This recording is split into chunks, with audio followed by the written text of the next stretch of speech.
Hello everyone, today is 20th of March, now it's 15 to 10 in the morning Moscow time. I'm Levan Gudadze and this is my first update for a day in which I'll share all the main news that are making headlines in Russian media outlets and Russian language pages on different internet platforms.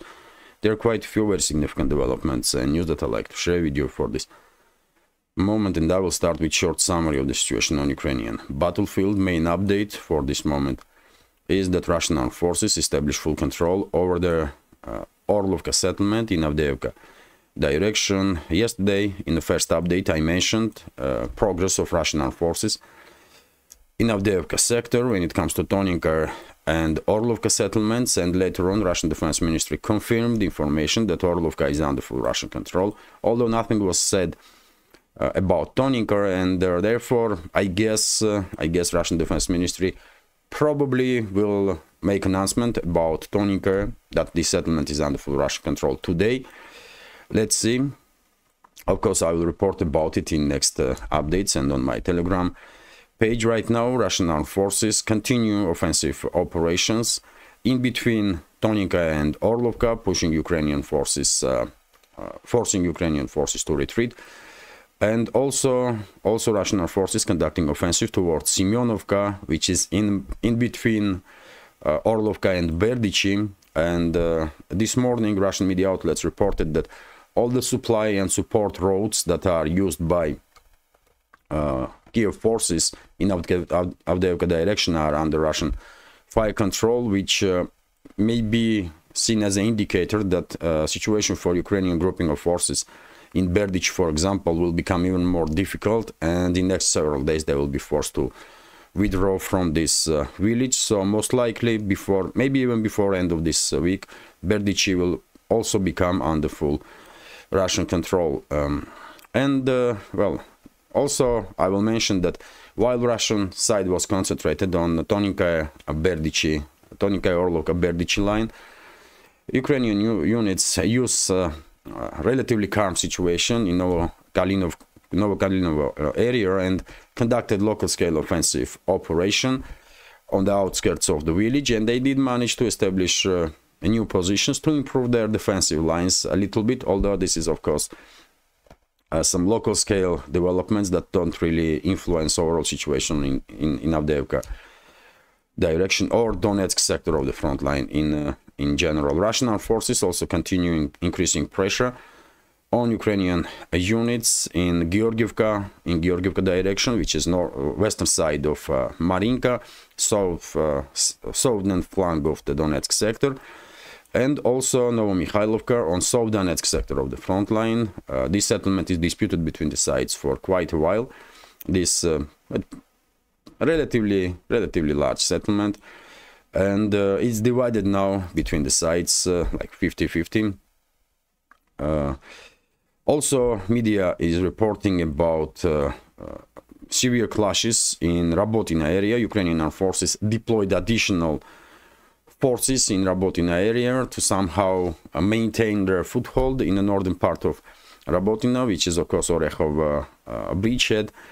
But well, I guess it's only a matter of time anyway, and eventually Ukrainian units will be forced to withdraw from not just from Rabotina but also from entire Orekhov bridgehead. Also, reports are coming in about Russian offensive, local scale offensive operations in Vremovsky salient area on the western side of Vremovsky salient.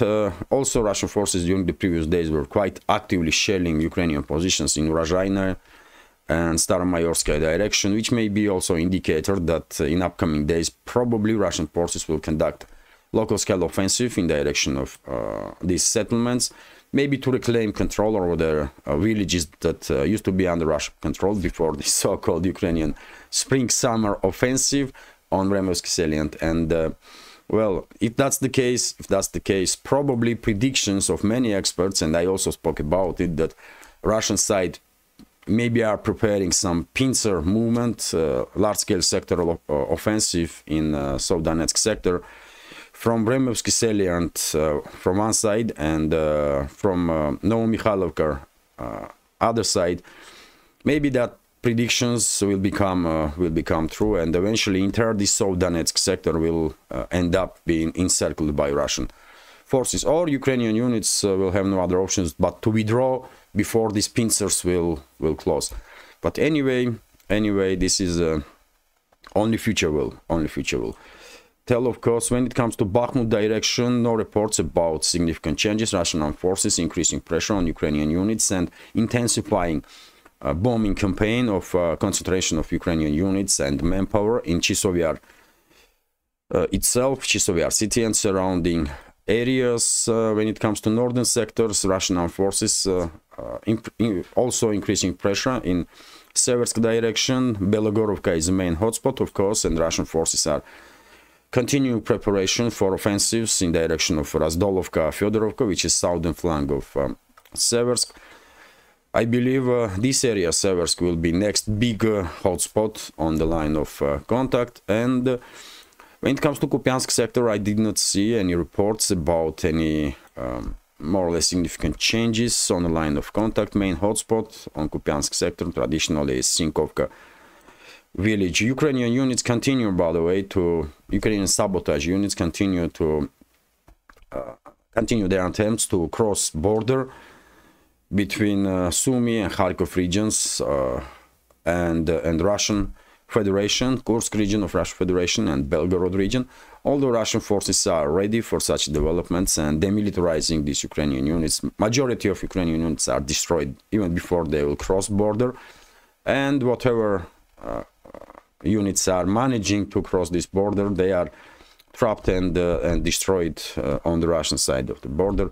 Kiev regime never had any chances to achieve anything really by this media campaign towards in direction of Kursk and Belgorod regions. They just sacrificed at this point around 2,000 military personnel. That's all.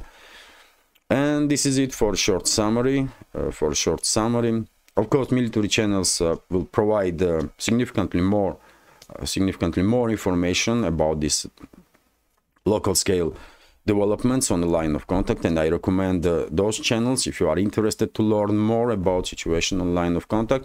If you are not familiar with military channels, under this video in description box I have recommendation list of the channels that I follow, and you can see several military channels, links to the several military channels there if you want to. And well, that's been said, let's talk about some other news. And Kommersant newspaper is reporting that over the Belgorod and Saratov regions of Russian Federation, 5 Ukrainian drones were shot down.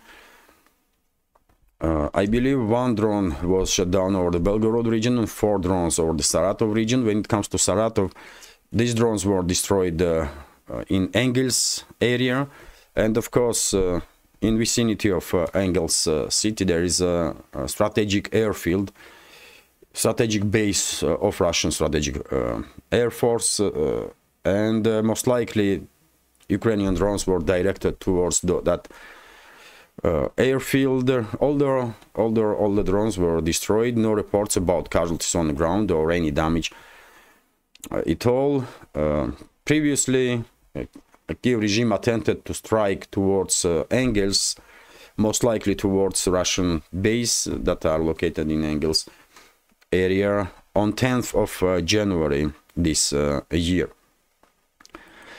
Let's continue, and TASS news agency is reporting about information that I already mentioned about Orlovka, that is under full Russian control now, according to Russian Defense Ministry. Also, TASS news agency is reporting that, and by the way, several topics may be familiar for many members of our community, because I report about it in headlines yesterday, in second news update, and also during the live stream on my Rumble channel.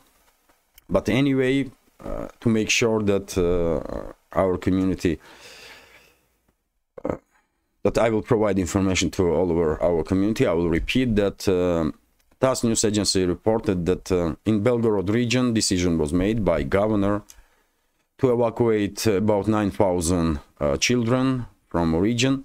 First of all, from settlements that are bordering Kiev controlled the territories of Ukraine, Kharkov region, for example.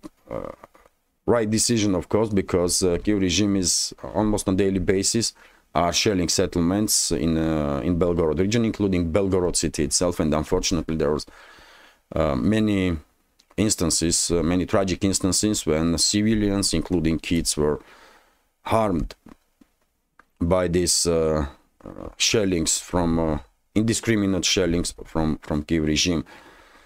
Let's continue. RT is reporting that France preparing to deploy troops to Ukraine.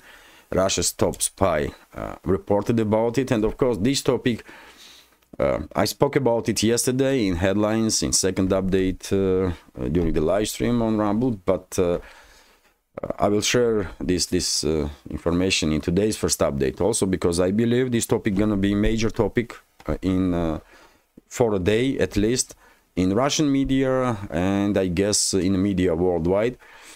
So point is that yesterday head of Russian Foreign Intelligence Service Sergei Narishkin made a very interesting statement. Let's go through this information here. France is preparing its forces for deployment to Ukraine. The head of Russia's Foreign Intelligence Service, SVR, in short, Sergei Narishkin, claimed in a statement on Tuesday, Paris allegedly seeks to send as many as 2,000 troops to Ukraine, he said. French President Emmanuel Macron said last month that he cannot exclude the possibility of Western soldiers being sent to Kiev in its fight against Moscow, branding Russia an adversary while denying Paris was waging war against it. Russia's military and top officials have repeatedly pointed to their presence of French mercenaries already fighting for Kiev on the ground, and those French mercenaries, they are French militaries, by the way, they are just disguised as mercenaries, majority of them undoubtedly, and France has plenty of casualties already on the battlefield. In mid-January, the Russian Defense Ministry said that more than 60 foreigners, excuse me, predominantly French nationals, have been killed in high-precision strike against a temporary assembly point of foreign fighters. This happened in Kharkov, of course, all of us remember that. In the statement on Tuesday, the SVR chief of Russian Foreign Intelligence Service, Narishkin, said that the French armed forces had become concerned about the rising number of French nationals dying in Ukraine. The casualty level has supposedly surpassed the psychological threshold and could trigger protests, the statement said, adding that Macron's government was cancelling this information and delaying the moment it would have to be revealed. According to spy chief, the French military is warned about the government's plans to send the contingent to Ukraine, considering that such an operation would be difficult to conduct without Russia noticing. The French soldiers would indeed become a legitimate priority target for attacks by Russian armed forces. Narishkin also said so. Basically, he's high-ranking Russian official, and he's saying that once French troops are deployed on the ground in Ukraine, they are not just legitimate from Russian point of view, but also priority targets, and they will definitely experience harsh times, let's say this way. And these claims from Narishkin came as the chief of the staff of French army, General Pierre Schill, said in an interview on Tuesday that France is prepared to take part in the toughest engagements militarily and is ready to face any international developments. He added that Paris could assemble a division of 20,000 troops within 30 days and an army of 60,000 by joining with the divisions from the NATO allies. I mean, these numbers, by the way, themselves are highlighting that France is not really ready for a large-scale military operation, because 20,000 troops, those troops will last in Ukraine like, I don't know, man, months maximum. That's it. 60,000 troops, 2 months, 3 months, and done. And one should always remember that Western militaries are used to operate in situations when they have a dominance in air. Without air dominance, I don't think Western troops are really capable of conducting successful ground operations, because they just don't have experience of such combat for decades now. But anyway, information is of course very important, and that may be next level of escalation if the French government will eventually send those troops into Ukraine. But yesterday, French Defense Ministry come up with a statement in response to Narishkin's claims, and French Defense Ministry said that they have no plans to send this 2,000 strong expeditionary corpus to nowhere, not in Ukraine, nowhere else. And they claim that Narishkin is engaged in disinformation campaign. And the question is now, who do you believe? Russian Foreign Intelligence Service or Defense Ministry of France? Answer is obvious. I mean, French Defense Ministry cannot be trusted ever, and same can be said about French government in general. I mean, look how Macron is acting, by the way. He can say one thing today, others something else tomorrow, and next day he can act even differently. And I mean, how you can trust anything from this type of people that are leading France right now? You cannot. And therefore, I think information that Russian foreign intelligence has is correct. Most likely there are talks in government of France. Defense Ministry probably already has orders to prepare expeditionary force, around 2,000 military personnel. And now decision is on Macron, because formally he is in charge. He is the president of France, and I'm afraid it's only a matter of time, and French troops will be deployed into Ukraine. And then, by the way, also main question will be, where these French troops gonna stay? French or NATO troops?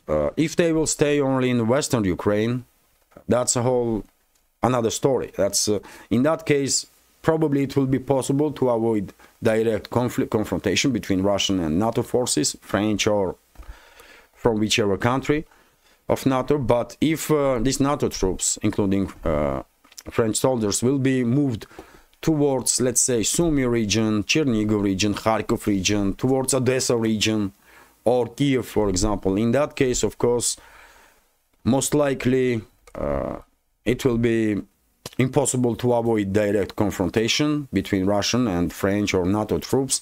And as Narishkin already stated, these foreign troops will be prioritized and will be targeted first of all. So it's, Moscow is quite clear when it comes to this this topic. And Narishkin, by the way, also said that France already has lost in Ukraine more its citizens than during the war in Algeria.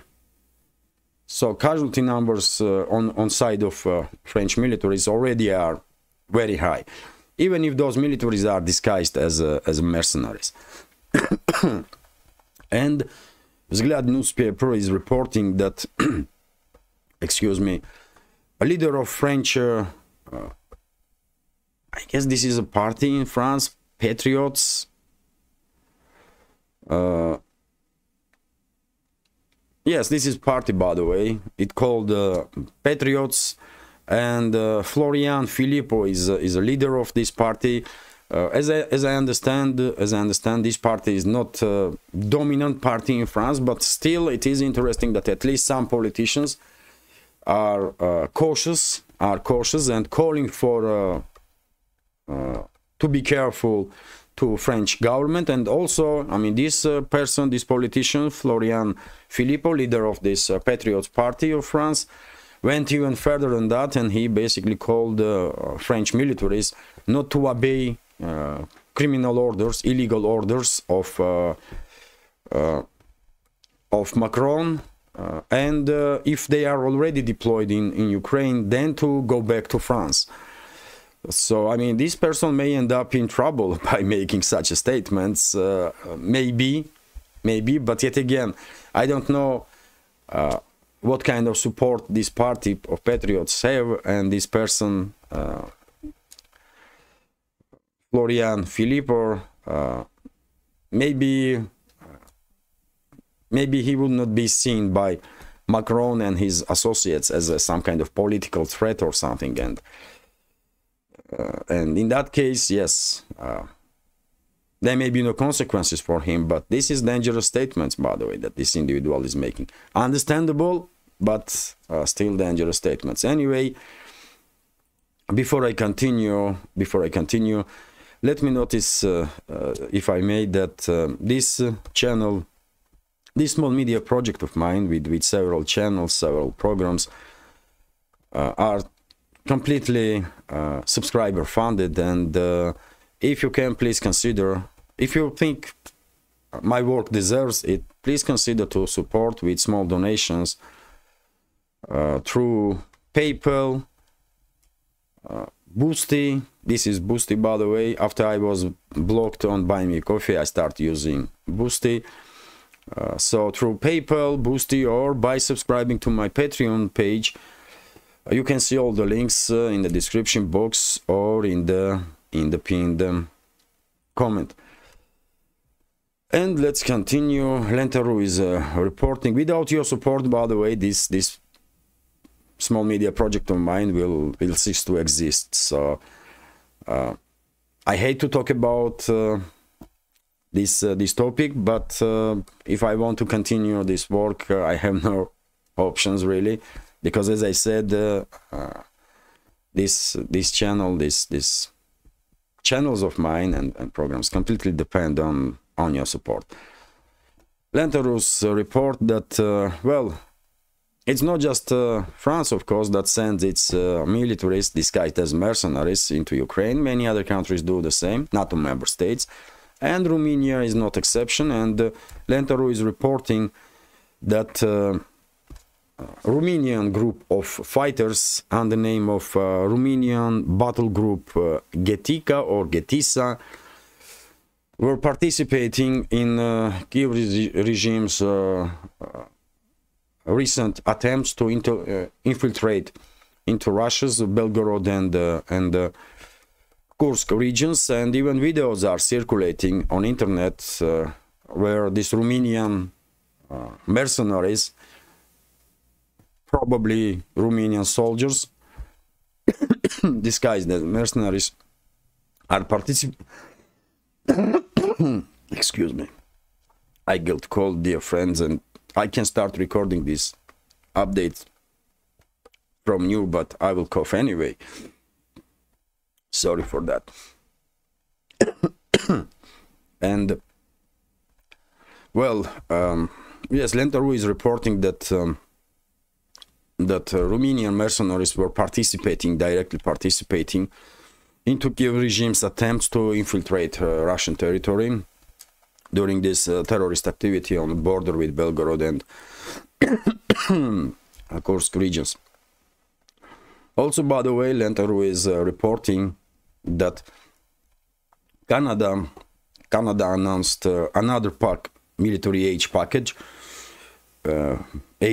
for Kiev regime, this time for 40 million Canadian dollars, which is 29.5 million US dollars, and these sums will go to buy munition for Kiev regime. RIA Novosti is also reporting that Moscow warned Tokyo that there will be consequences if Japan will transfer Patriot missiles to US, so that then US will transfer those missiles to Kiev regime.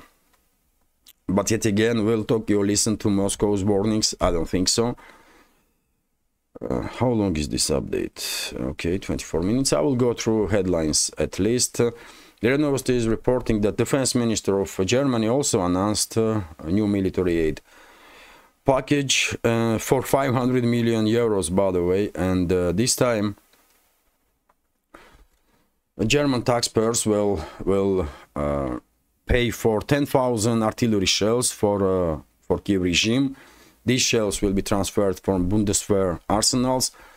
100 units of armored vehicles for infantry, 100 units of transport equipment, 180,000 artillery shells as a part of Czech initiative to purchase 800,000 shells for the armed forces of Ukraine, and deliveries of these weapons and ammunition will begin in June. And what is also interesting, just a few days ago, if you remember, I reported about this hole in defense budget of Germany for 6 billion euros, if I remember correctly. And despite these difficulties that Bundeswehr is experiencing, for example, I mean, they have 6 billion deficit in 2025's budget. Current government of Germany is still prioritizing Kiev regime, geopolitical agenda of the Western ruling class, instead of prioritizing interests of German society and Germany itself and its defense, and sending 500 million and allocating 500 million euros to assist Kiev regime. Insane move, undoubtedly, but that's a type of government that Germany has right now. RT is reporting that Ukraine could need dictatorship to survive. According to Zelensky's associate, MP, Ukrainian MP from Zelensky's party, so Ukraine may need to become a dictatorship in order to prevail in the conflict with Russia. An MP from President Vladimir Zelensky's party has suggested Zelensky has already concentrated a great deal of power in his hands and makes most of the decisions on behalf of government. Sergei Damchenko told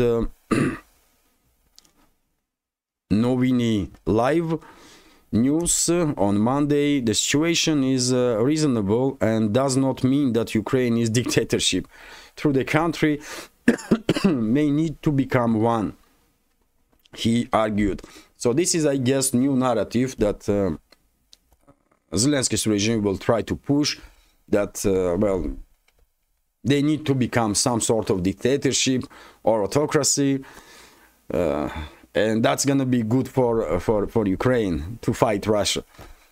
And this is because Zelensky will, in several weeks' time, will become illegitimate, by the way. His presidential term is expiring.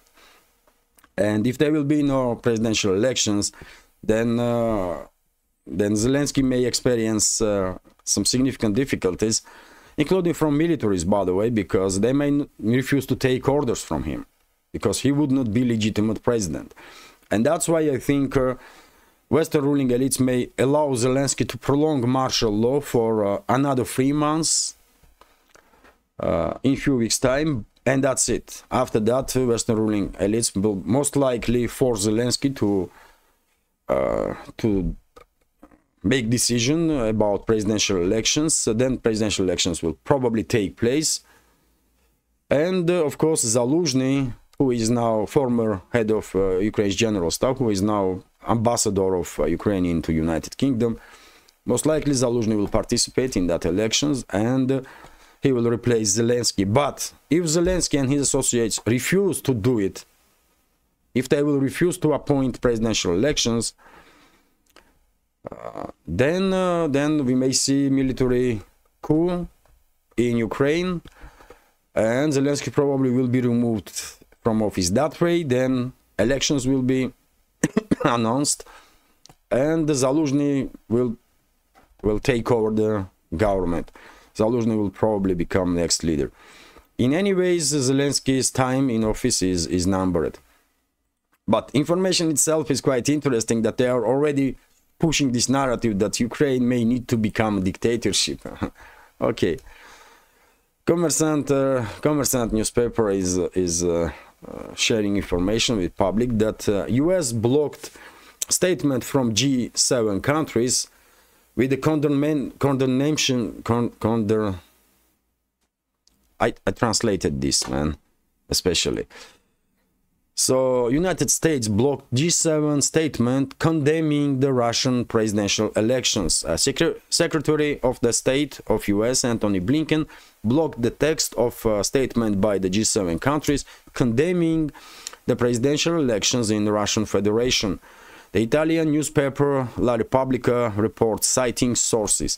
The draft statement was prepared by the Italian G7 presidency. So, officially, these so-called leaders of the collective West are, as I understand, not recognizing results of presidential elections here.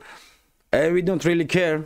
I mean, I don't think anybody cares here about it in Russia. But anyway, because some sort of talk has to be between the sides, I guess some adequate people in US, in Washington, give a recommendation to Antony Blinken to block this insanity with condemnation of Russian elections, and of course they're gonna recognize these elections. Where they're gonna go?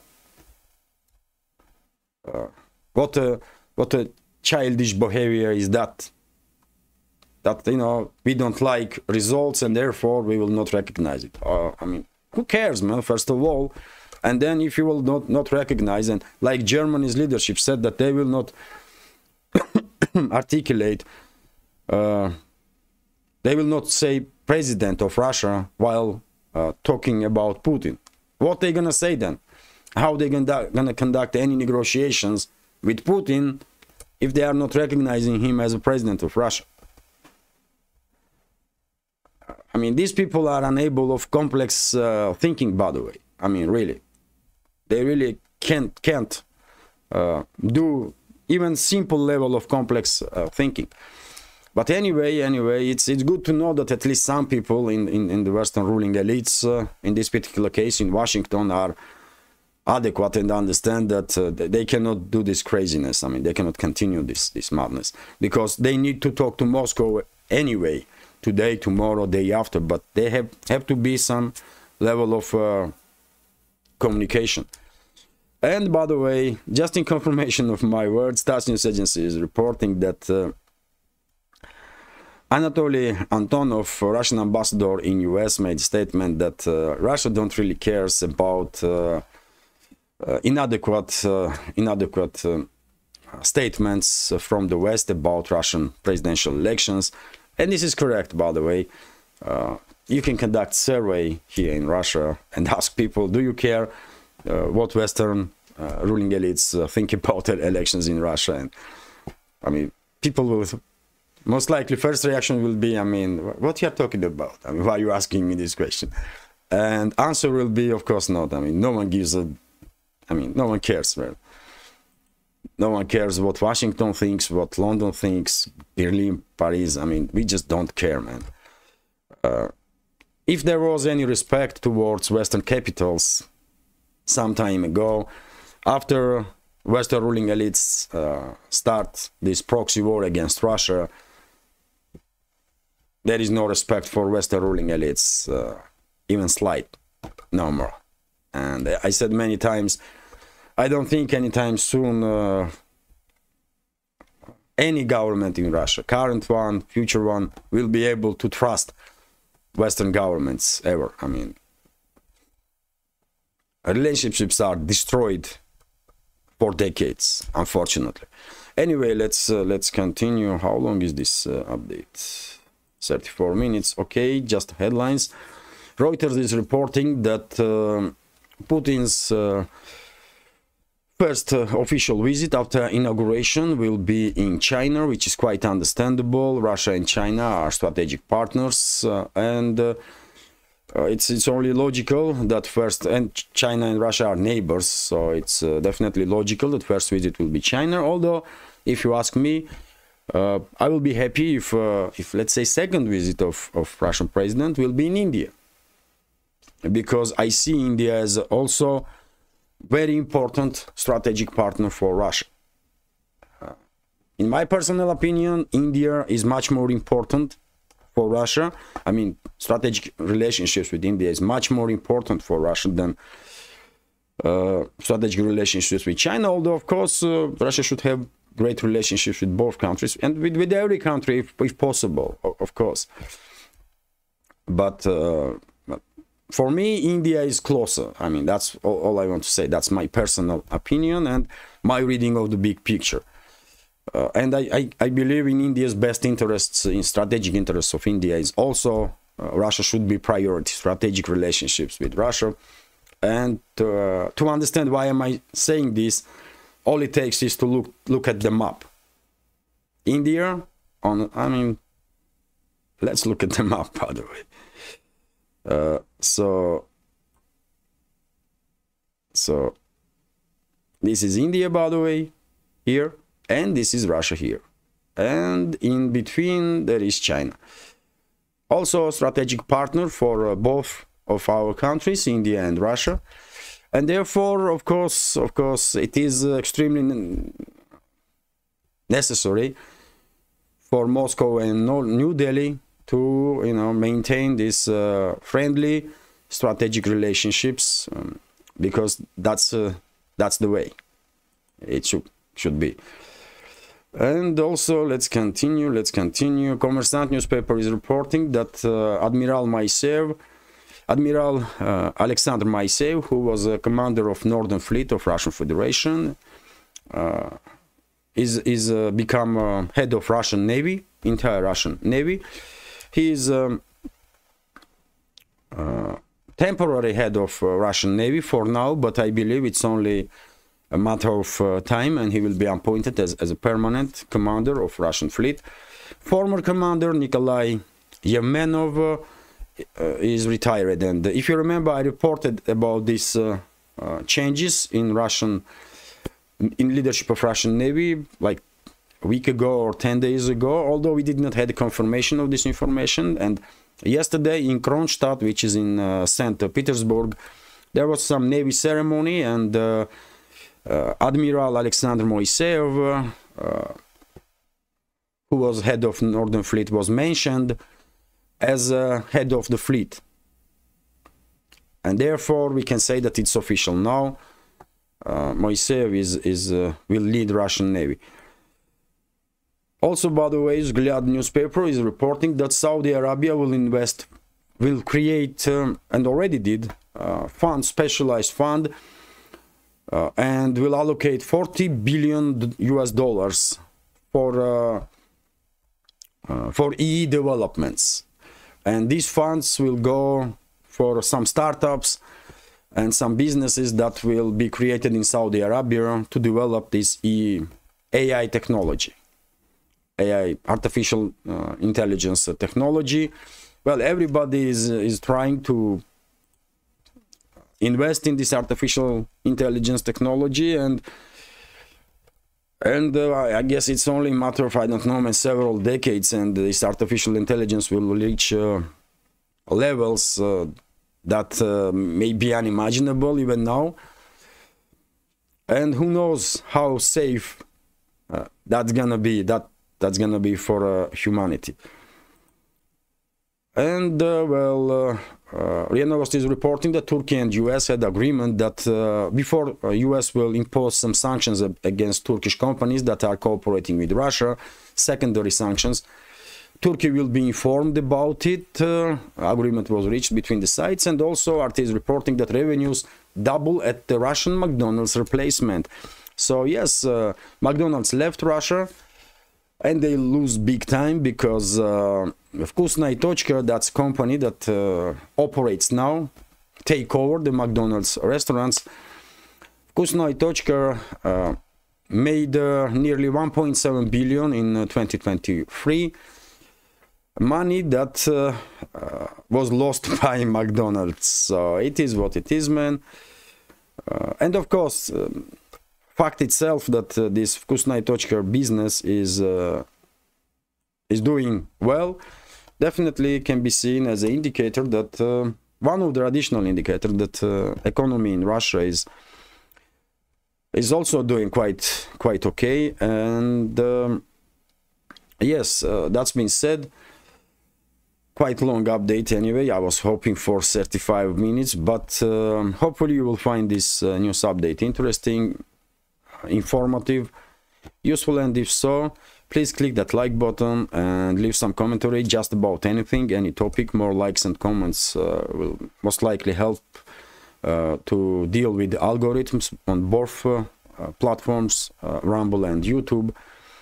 And for very same reason, please, if you can, share links to my videos or my channels with your friends on any of the other platforms that you are actively using. And yes, that's it really.